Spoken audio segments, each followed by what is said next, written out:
শারীরিক প্রতিবন্ধকতা যে কোনো বাধা নয়, তার অনেক উদাহরণ আছে।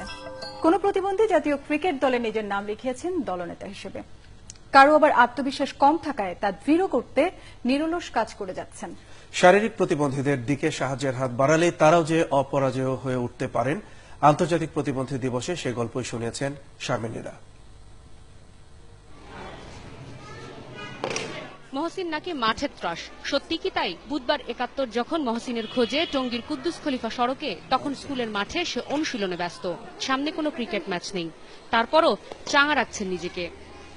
বাংলাদেশ প্রতিবন্ধী ক্রিকেট দলের অধিনায়ক মোহাম্মদ মহসিন দুই পায়ে জোর না থাকলেও মনের জোর তাকে এনেছে এত দূরে। এরই মধ্যে খেলেছেন ৬টি আন্তর্জাতিক ম্যাচ। আসলে মানে অন্য ফ্রেন্ডস দেখতো আর কি, যে ও কি খেলে, মানে নানান ধরনের কথাবার্তা বলতো আর ওই আমার ফেসবুক অ্যাকাউন্টে আমি হুইল চেয়ারে বসে ক্রিকেট খেলতেছি, আমার একটা ছবি পোস্ট করি।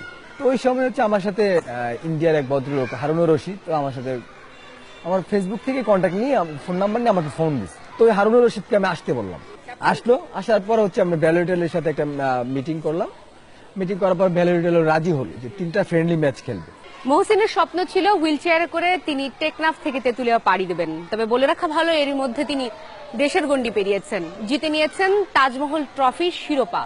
এবং তার মতো যারা শারীরিকভাবে কিছুটা অক্ষম, তাদের উদ্দেশ্যে তিনি বলেছেন যে মানসিক জোর রাখতে হবে সবার উপরে। মানসিকভাবে প্রতিবন্ধকতার শিকার সন্তানদের মনের জোর বাড়াতে কাজ করছেন অনেক মা।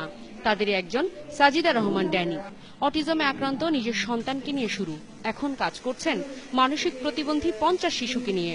সমাজের আরো ৫ জনের সাথে মিলেমিশে চলা কিংবা দৈনন্দিন কাজ সম্পর্কে শেখাচ্ছেন হাতে কলমে। বললেন, প্রতিবন্ধীরা সমাজের বোঝা নয়। যে বাচ্চা আগে কথা বলতে পারতো না, এখন দুটো ল্যাঙ্গুয়েজে কথা বলতে পারে।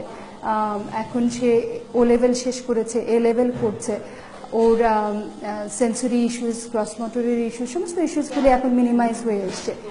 তো এই জায়গাটাতে আনতে হলে আমাকে শিখতে হয়েছে। আমাদেরকে আগে থেকে অ্যাসেস করতে হয় যে তার কোন কোন জায়গায় চ্যালেঞ্জেসগুলি আছে। প্রতিবন্ধীদের জন্য সরকারের আন্তরিকতা নিয়ে সন্তোষ প্রকাশ করেন।